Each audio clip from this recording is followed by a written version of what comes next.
Hello, everyone. Your friend Helen Ortiz here with Healing with Helen.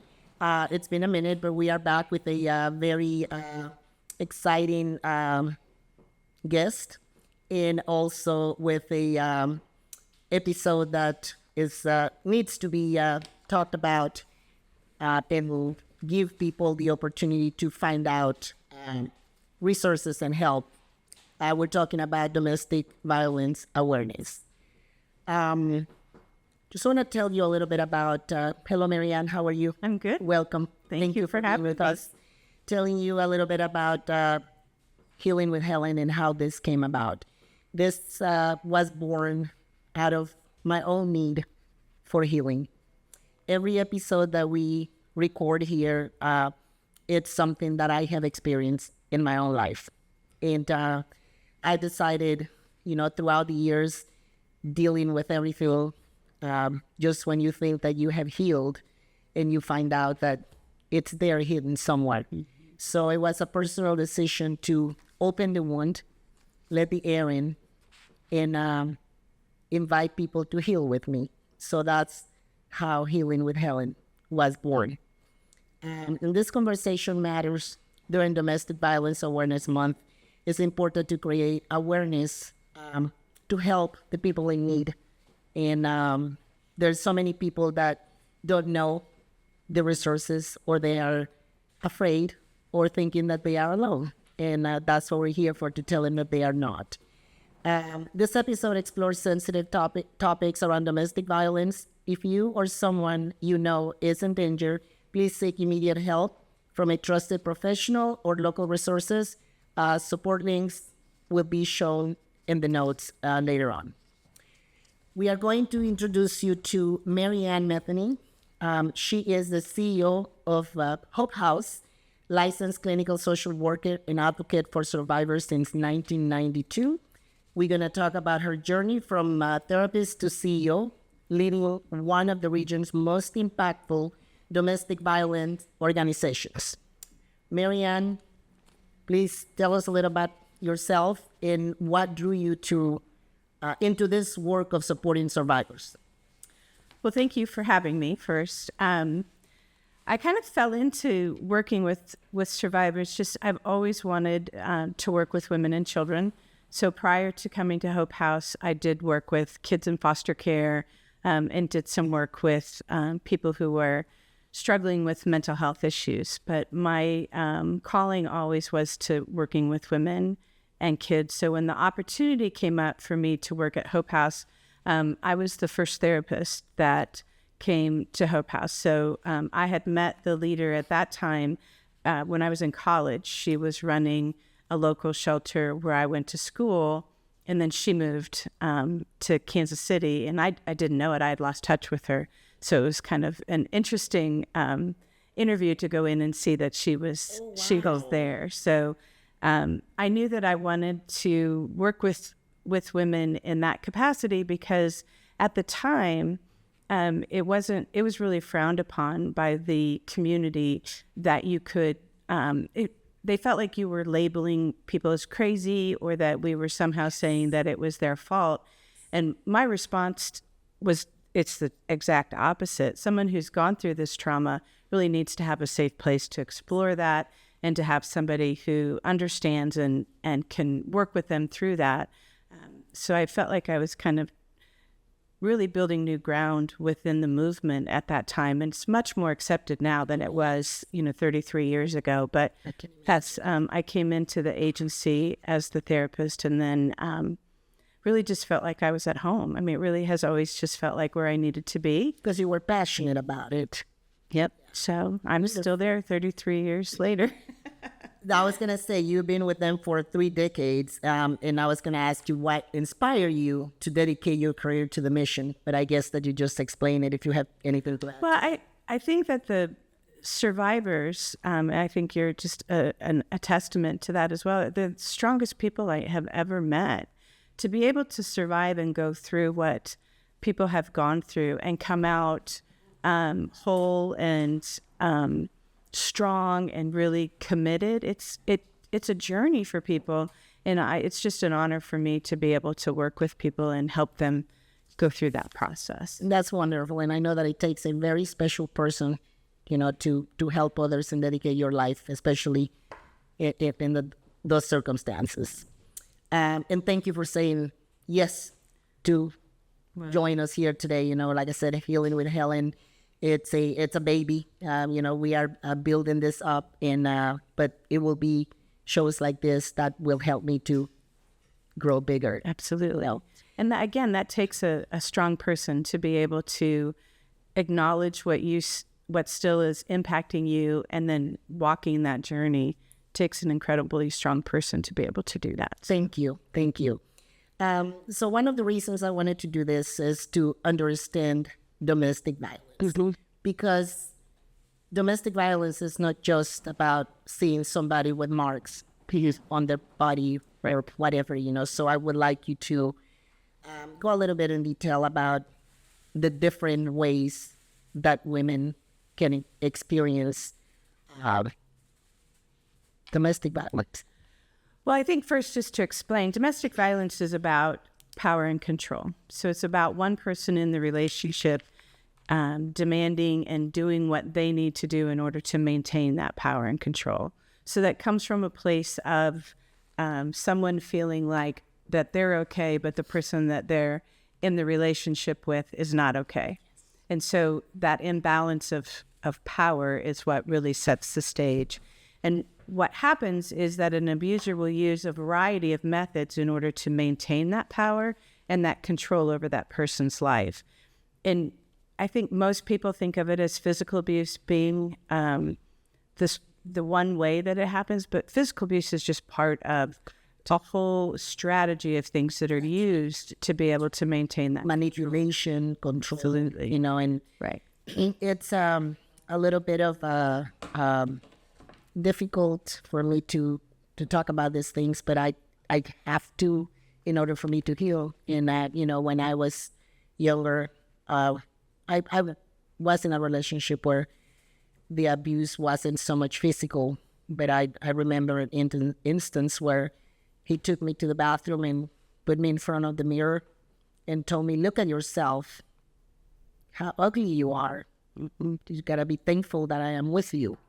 And I believe that. Right. So for the longest time, every time I saw myself in the mirror, I saw this insignificant woman that I didn't have much to say. And it took me a long time.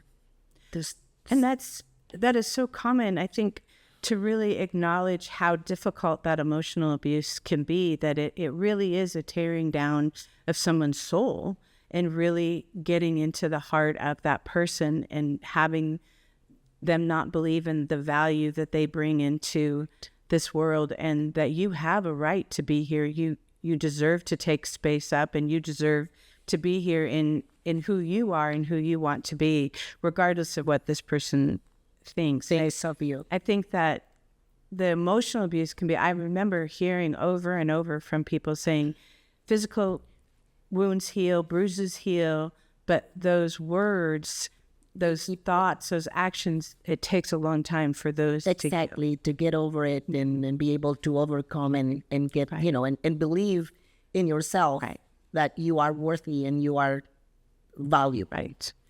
Yeah. I want to talk a little bit about the common misconception and myths, the importance of awareness and prevention. What are some of the biggest misconceptions about domestic violence that you wish more people understood?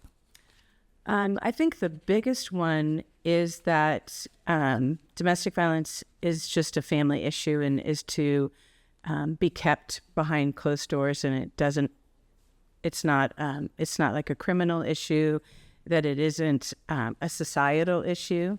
I think that's one of the biggest ones. And the other one is that people believe that if, and I will use she because most of the victims of domestic violence are women, but I get asked that all the time. Why doesn't she just leave? If she would just leave, it would be over, and she must like it. If she doesn't leave, it's because she must like it, or she asked for it. Why couldn't she have just done what he wanted her to do? Why did she feel like she didn't have to follow his rules? So I think that perception that somehow the victim is to blame, I think in our society, there are very few crimes where we blame the victim. Yes. But when you're talking about domestic violence and sexual assault, Yes. those are the two where we blame the victim because what was she wearing? What did she do? What did she say? Instead of looking at it and saying, what's wrong with this person that he feels like he has the right to do these things to her? Right. And the victim already feels guilty, Right. without adding to it. Right. And it doesn't matter. I think that's the other piece is it doesn't matter what that person does.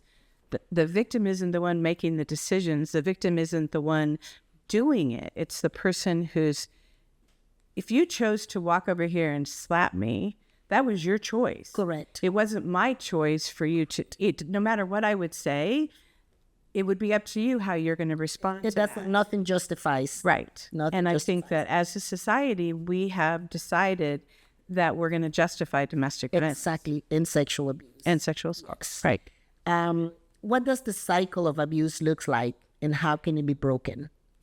So I think it's about, one of the things that's really important, I think, to talk about when you're talking about domestic violence is the isolation that happens. So one of the ways that a person can maintain control over someone is through isolation, keeping them apart from their support systems, keeping them apart from their family, their friends, their coworkers. That is a key thing that happens in those relationships. So I think when you think about the cycle, it's been talked about as having three phases. I guess the building up the tension phase. So I'm going to start, excuse me, walking on eggshells. And then there's this explosion or there's some sort of episode, and then you move into the honeymoon phase. And so they talk about that. And a lot of things can happen in any of those phases. And it really is kind of dependent on that relationship. It's dependent on how long those phases last. That after a period of time, the phases get shorter in between, and the violence gets more severe as the relationship goes on. Right. So it can start out that there's not any kind of physical violence at all. And so one of the things that we talk about is that if somebody's talking to us and it's moved into physical violence, then let's notice the changes that are happening in this relationship and what kind of level of safety are you in if this continues to get worse as time goes on. So I think it really is about that, the person knows what's going to happen. They know their relationship. They know what the cues are. They know what the signs are. And they do what they can to minimize them or address them so that it doesn't get to that phase. But again, it's not their responsibility. It's the other person. Exactly. Excuse me. And also, one thing that in my opinion, and you might correct me if I'm wrong, is that once a relationship goes into that cycle, I don't know that can be reversed and that relationship can be salvaged. Yes. It really is up to the abuser. The abuser. I mean, that it really boils down to whether that abusive person is going to acknowledge their behavior. That there's a problem. And acknowledge that the problem is them. It's not the partner. The partner isn't the problem. The person that's doing the abuse is the one with the problem. Yeah. So if that person is willing to acknowledge those things, I feel like it's really hard to do that without having some kind of outside help, some kind of therapeutic intervention. But it really is totally up to that person whether or not that... And most important, admitting that it is a problem and it's not okay. Why do you think that so many survivors face barriers when they are seeking help? But I think one of the other common myths that you had asked about earlier is that domestic violence is like the sole issue that somebody's dealing with. So we know that life can be very complicated. Our lives aren't just centered around one thing. So when we're working with people who are experiencing domestic violence, we're also dealing with all of the other things that person has in their life. So that could be medical issues. That could be a job that doesn't pay what they need it to pay in order to pay their bills and take care of their children. They could have children who have needs, special needs, any problems in school, they could have health issues. So anything that somebody's dealing with comes along with someone who also has domestic violence. So we work with that person in all of the issues. They could have substance abuse issues. They could have mental health issues of their own that they're struggling with. Obviously, they're going to be struggling with depression and issues around the abuse. Exactly. So if you don't have the resources available to you to address those things, then you're going to stumble. And so if somebody is in a relationship and they don't have a job that pays a livable wage, then how are they going to leave that relationship and start over, take care of their children, take care of themselves if they don't have the means to do that? So if we are able to help them identify what those obstacles are, what are the barriers that they have, what are those things they need to work on, then we can be better able to help somebody successfully leave the relationship if that's what they choose. I think that's the other really important thing to say, is leaving the relationship isn't always the best decision for someone to make. It can actually be safer for someone to stay than it is for them to leave. How so? So when you're dealing with domestic violence, the most dangerous time for a person is right before they leave, that process of leaving, and right after, because that control and power has been taken away.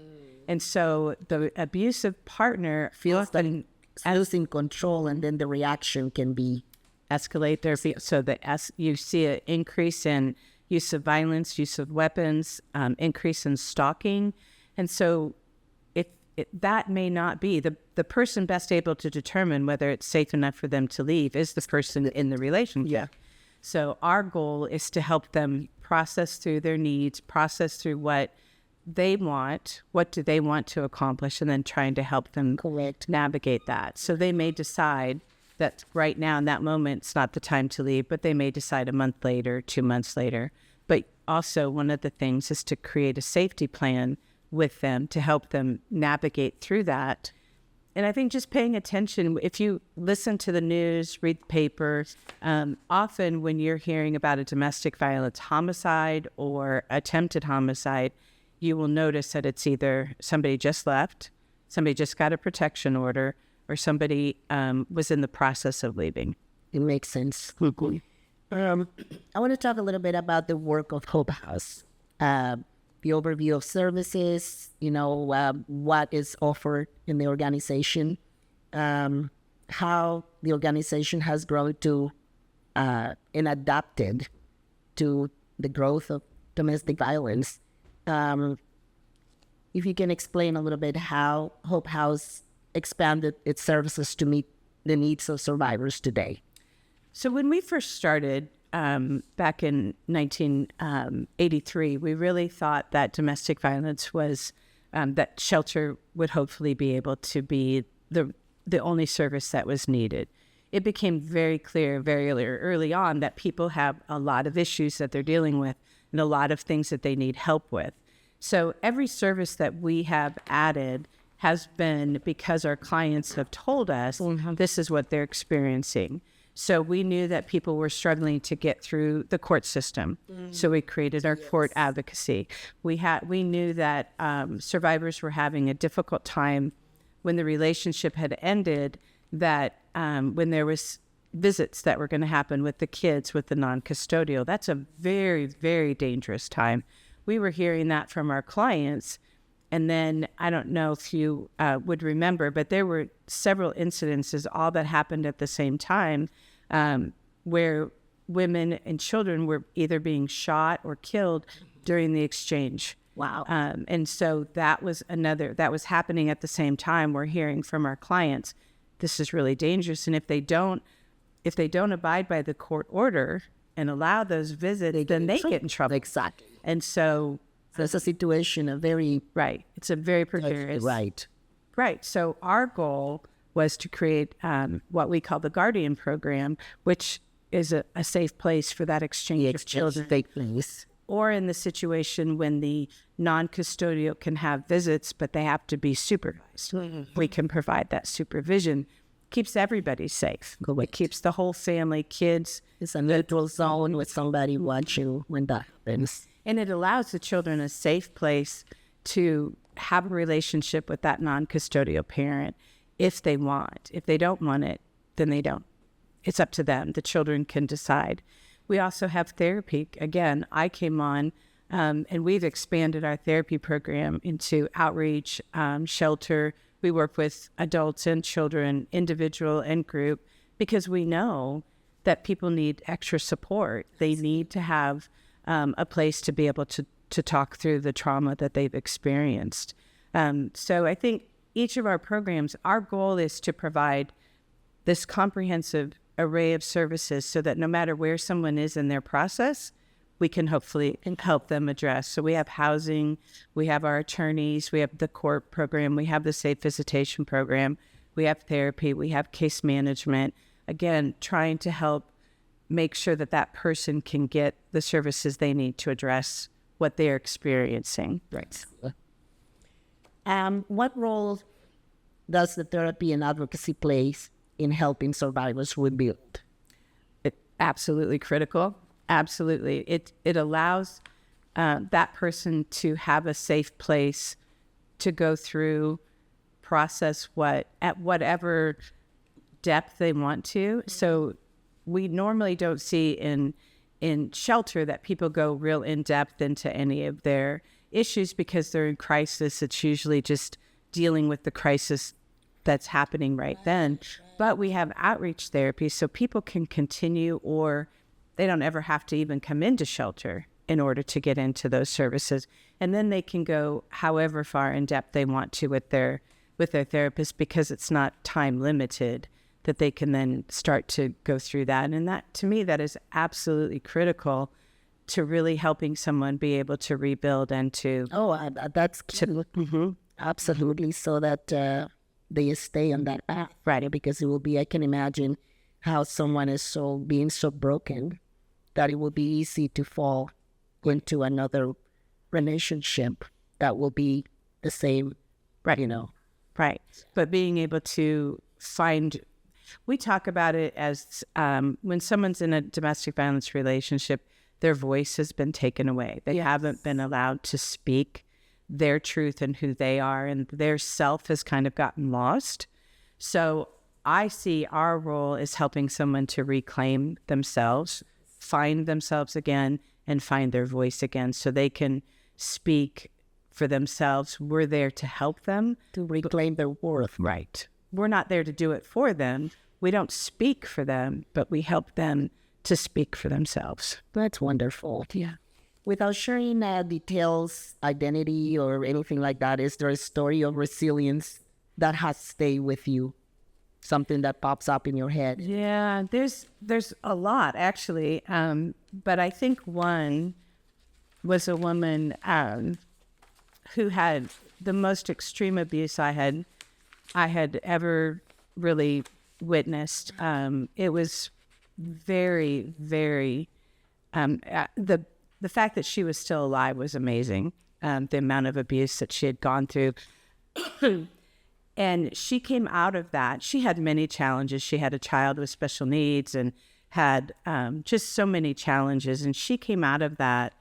And I think to see her smile was just amazing. And she, excuse me, I'm so sorry. She was able to walk through that. It took a long time. It took a very long time. And she had other services. She worked with the court advocates. She worked with the various programs that we have in order to be able to get to a point where she could say at the end, I'm okay. There was still, I don't know that she will ever recover from all of her injuries. There was some long-lasting injuries that I don't think were ever going to go away. Yeah. So that reminder will always be there for her, but to come out of it with a smile on her face, after years. I understand what you're saying. I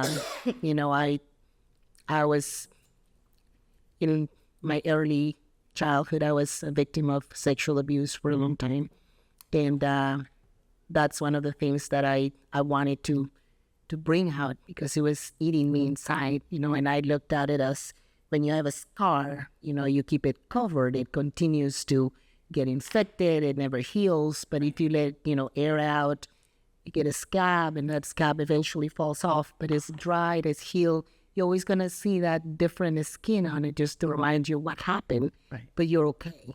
Right. That's the way I look at it, from a perspective. Right. Let's talk a little bit about prevention and early education. We have talked about supporting survivors, but breaking the cycle also means preventing abuse before it begins.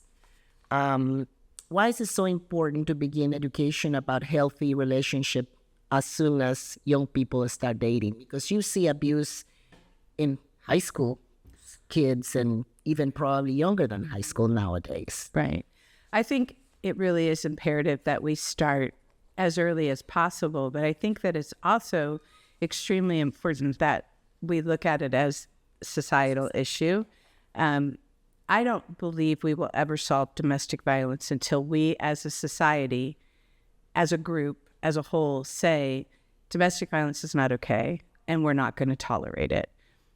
And until we get to that point, we're going to have domestic violence, which means we're going to need to work with kids around what are healthy relationships, what are healthy boundaries, what are safe and proper words to say and talk, and how you treat people with respect versus not being respectful. And I think you can start doing that with very small children, and we do that. That you don't hit other people. You don't since they are toddlers, right? But do we then say you don't get into a relationship with someone and do those things to them? We don't say that. But domestic violence also is a learned behavior. It's a behavior that is learned. It's very cyclical. You can see it in generations of families. And again, what are we teaching? If you're in a relationship and you have children who are observing what's going on, they're observing how most often it's the father isn't treating the mother with respect, is being abusive. So they're learning those behaviors, and they're learning that that's okay. I think it's also really important as you start to date that you don't assume that if you get married, it's just, okay, really what we need to do is just get married and then it'll be okay. These behaviors will stop. No, they get worse is what happens. But again, I think it's critical that we think about prevention as being all of our responsibility. We have to be able to stop it. If you see someone treating someone in a disrespectful, whether it's physically violent or not, but just treating someone disrespectfully or telling jokes that are inappropriate, that are demeaning to women, being able to stop that and say that's not okay. Exactly. I'm not okay with you talking like that around me, and being able to just start with those kinds of things, that will take us a long way. But I truly believe that it's our problem as a society. We allow it to happen. We don't stand up and say it's not okay. We make excuses. We say, oh, they were abused as a child. I had just had that conversation not very long ago, and I was like, okay, but they're adults now. It doesn't matter. Okay. It does not make it okay. If you were traumatized as a child and you are now an adult, you need to take responsibility for your actions and get help for the trauma that you experienced. I'm not diminishing that people had trauma as a child, but it's as an adult, you have to take responsibility for that and for yourself, and go and get that addressed. Go get support. Go do what you need to do. But you don't get to take it out on someone else. You don't get to perpetrate that violence because someone did it to you. So, but I can't tell you over the last 33 years how many times people have said to me, and it is used as a justification, right, and it's not okay. Right. Or people have said, well, she must have asked for it.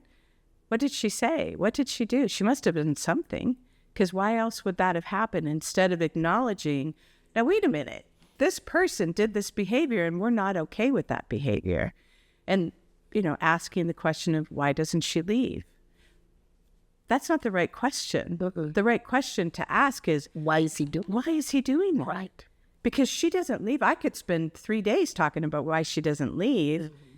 And she does leave. She leaves all the time.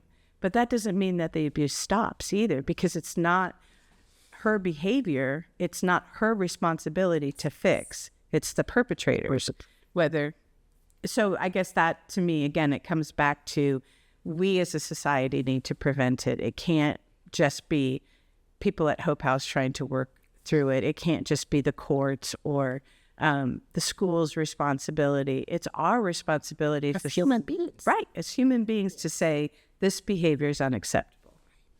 And just curious, I know that domestic violence is more prevalent in women as the victims. Correct. Have you seen any abuse from women to men? Absolutely. And we work with male survivors all the time. We always have. All of our programs are open to males, to male survivors and female survivors. The majority of the abusive behavior is perpetrated by men. Men, yes. And so I think we talk about it in that way, but it happens both. But for men, it's also happening, and for women as well. Same-sex relationships see violence as well, whether it be women or men in the relationship. So it really is an issue of behavior and of this process or this thought process that I'm okay, but you're not okay.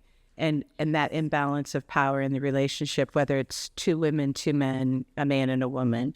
But yes, we see it in all of those situations. Yeah.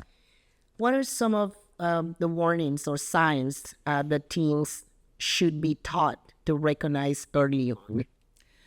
When you think about healthy relationships, so that is where there's mutual respect and there isn't this person trying to be controlling. And so thinking about the ways that somebody would control another person. So this moving into a relationship extremely fast and then kind of taking over. And often it's seen as, oh my gosh, they just love me so much. And they're only doing, this controlling, not looking at it as being controlling, but looking at it as, oh, look how much they love me. Right. Being critical of what you're wearing, how you look, the example that you gave, those things happen. And so you're beginning to see that they think that they're better or that they're okay, but they have to manage you and they have to manage how you act. They have to make sure that you're not talking to people you shouldn't be talking to. So they take your phone and they're looking at your calls. But not everybody thinks of that as control. Right. Right. And so it's a matter of being able to look at what are these red flags. We call them red flags. Right. And sometimes you don't see the red flag. Sometimes it's right there, but you don't see it because you've called it something else. Love. So or caring. Right. Right. Jealous because he loves me. He loves me. Right. Instead of, oh, now wait a minute. I'm my own person. I can talk to who I want to talk to. I can wear what I want to wear. I can do what I want to do because I am my own being making those decisions for myself. Mm-hmm.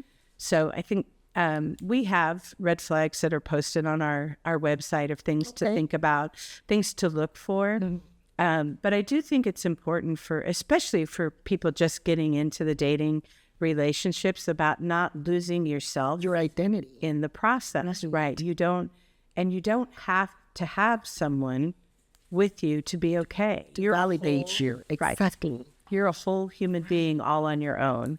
And if you have some hole, you feel like you have a hole that needs to be filled, you're the one that fills it, not the person that you're with. That reminds me, I have my youngest daughter. She's a beautiful young lady. I'm so proud of her because I remember one day when we were talking and she's very picky in her relationships and she doesn't take any less than what she thinks that she wants and deserves, no matter what. And she told me one day, she's like, Mom, I'm not looking for my other half because I'm whole myself. Right. She said, so I need another whole person. Oh, that's perfect. It's beautiful. It's absolutely perfect. So proud of her. Yeah. I had one of my daughters, friends had asked me, she'd been in a relationship that my daughter had been, talking to her and saying, let's think about this. But she said to me, what would you say was an important quality or something that I should look for in a relationship? And I said to her, if you're being treated with the respect that you feel like you deserve, and you're happy and you're able to be who you are, then that's what you look for. And if you're not getting those two things, then you need to think about whether or not that relationship is for you. And it's kind of tricky sometimes because some people getting into a relationship, they will show you what you want to see.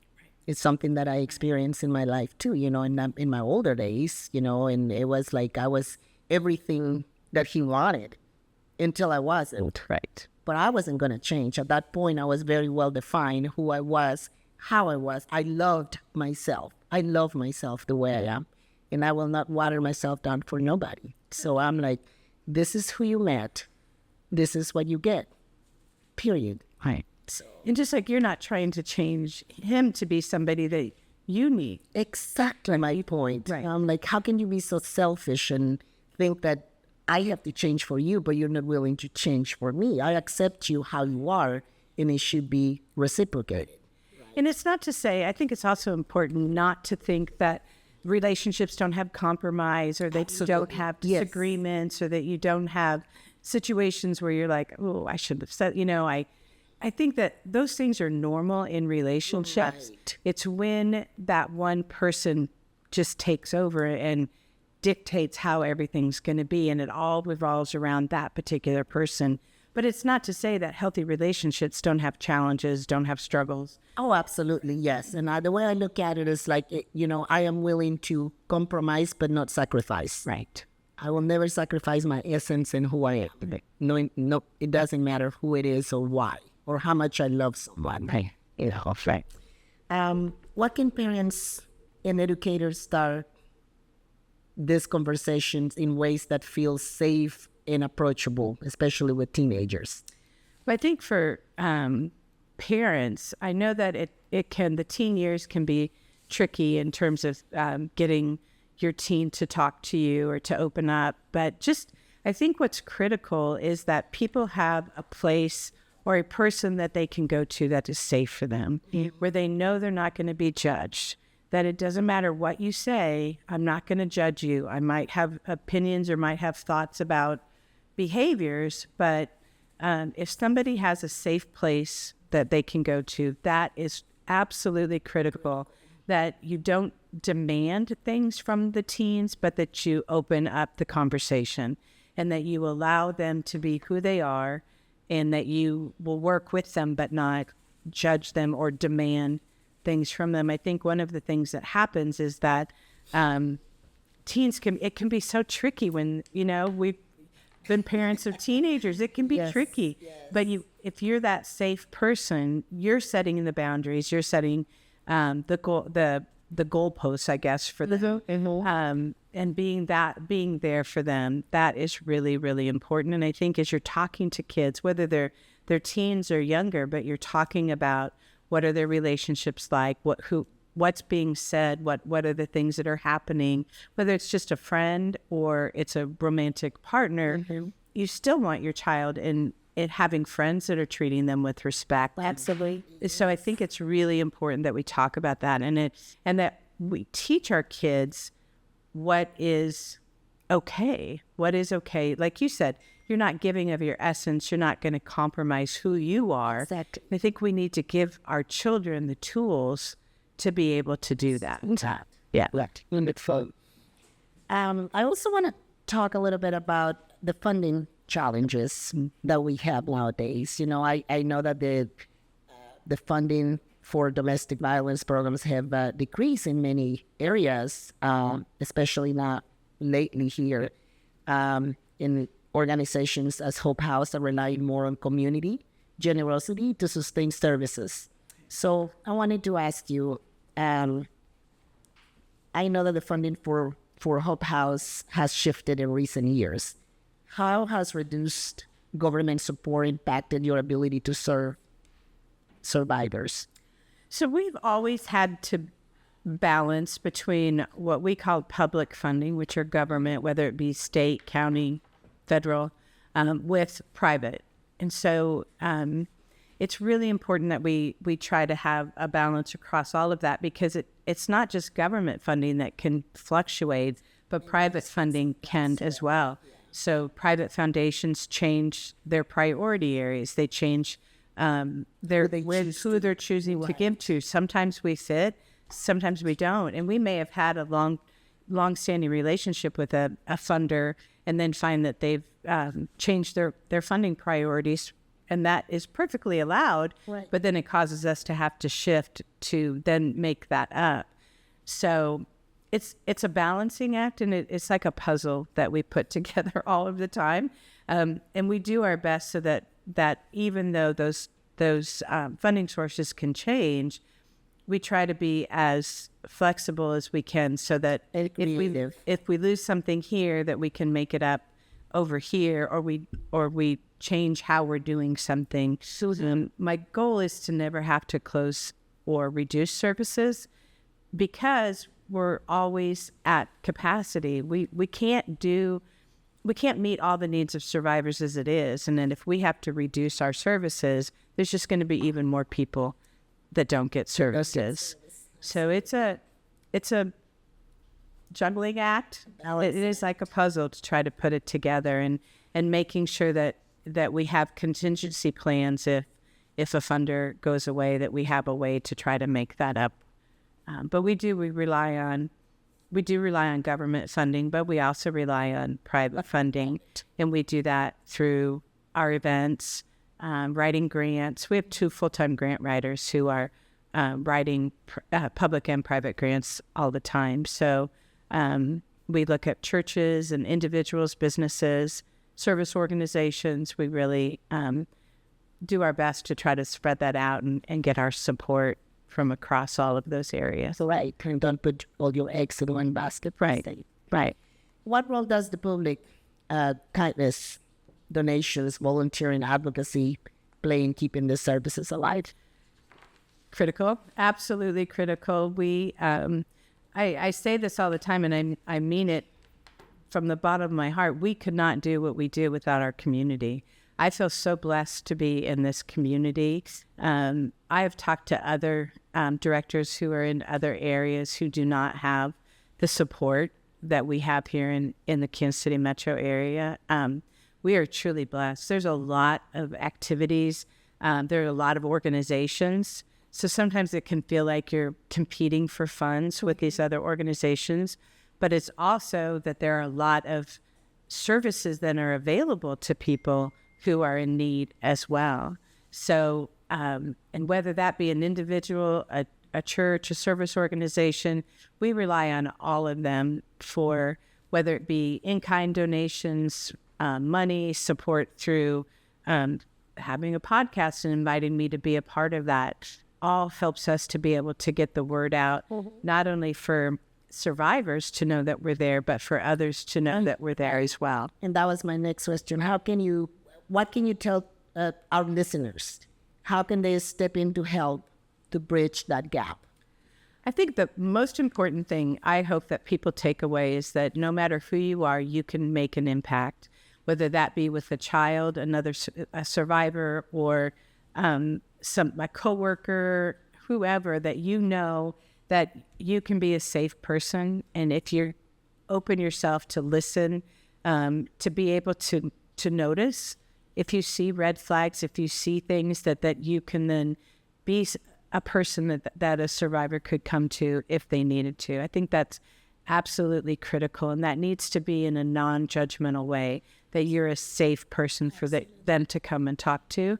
And then whether it be Hope House or another organization, organizations rely on people giving their talents, their treasures, their time, and whether that be you host a third-party event for us, or you help us with a speaking engagement, you invite us out to talk to a group. There's so many ways that somebody can give, that obviously money is something that would rise to the top of, like we always need out, but we also need people to do other things for us as well. So hosting drives for toilet paper and paper towels, or those kinds of things are really critical as well. Okay. For listeners that want to help, what is the most impactful way to get involved? It depends on the person, and it depends on what they have, what they want to do, what is driving them. So I really say to anybody, if you have something that you want to talk about, like you have an idea or something you want to do, just ask. Maybe we had somebody, a longtime supporter, say that his mother was a huge birthday person, like for all of the kids. They threw huge birthday parties for them. Well, she passed, and so what they wanted to do was continue her legacy. And so they give us a birthday fund so that we can buy cakes and party supplies for kids in shelter who are having birthdays. So they get to have a special day. Well, I'd not thought about it. I mean, we've been doing that for years and years and years. Well, I hadn't thought about that before they came to us and said, this is what we want to do. And we said, that's a great idea. So I think it really depends on what the person is interested in and what they want to do. Not all of it fits. Right. And so we would have to have a conversation if it was something that didn't fit. But I said, just ask. But again, I think helping to bring awareness, helping to bring dollars, those are critical things that any agency is going to look for support on. What message of hope would you like to leave with our survivors who might be watching us, who may be listening right now? What can you tell them? I think I would just say that, like, look at you for inspiration. Look at you. You're a phenomenal person, and you've had this experience, and you've survived it, you grew from it, and you are the person that you are today. So people can make it through. There's help out there. There's a hotline, there's a Metro hotline that the programs in the Metro share, but call one of the hotlines. If you want to call the Metro, it's 816 hotline. Go to our website. People are there to talk to you, to help you through what you need in that moment. And we may not have all the answers, but we're going to listen, and we're going to talk you through and help you in any way that we can. But I think it's also important for people to know they matter. You deserve to take up space. You deserve to have your space in this world, and don't let anybody tell you that you don't. Amen to that. Last, can you give us some statistics, numbers that people might not be aware of in violence awareness? Yeah, and we talked about that a little bit. You know, the statistics have been changing recently. I was just talking to a coworker about it today. I've seen statistics where 1 in 3 and even 1 in 2 women in our society will at some point be a victim of domestic violence. Those numbers are staggering to me, that a third or half of the women in our country will experience it at some point. That I think the other staggering statistic for me is that 3 women die every day in our country due to domestic violence. Every day. And we don't think this is we as a society don't see that as alarming or a problem. Like, oh my gosh. So I think it's really important that people understand that it is a problem that affects all of us. It does affect men, it affects women, it affects children. And we as a society are the ones that can fix it. Well, MaryAnne, I just want to express my gratitude. I am so thankful that you said yes. I am so grateful for the work you do. It takes a very special person to do what you do. Right. And I just want to make it public today that I am part of the organization. I joined as a board member with all my intentions of helping this organization because it's needed. And this is it's a work that cannot stop. And I'm inviting all of you out there who might be watching to participate, to help in any way that you can. You can reach out to me anytime, and I can tell you how we can come with ideas together to help because it's needed. Thank you, everyone, for watching Healing with Helen. Again, we will be seeing you soon with another episode. God bless you. Anything that you want to leave us with? Then just again, reach out. If you want to call our hotline, it's 816-461-HOPE. Go to our website, look at the services, and we have ways to get involved. Just reach out. We're happy to. And I want to say thank you to you. I think you're an inspiration, and I'm so excited that you have joined the board, and I'm really looking forward to working with you. I'm excited too. Yeah. We gonna make things happen. Thank you. Thank you.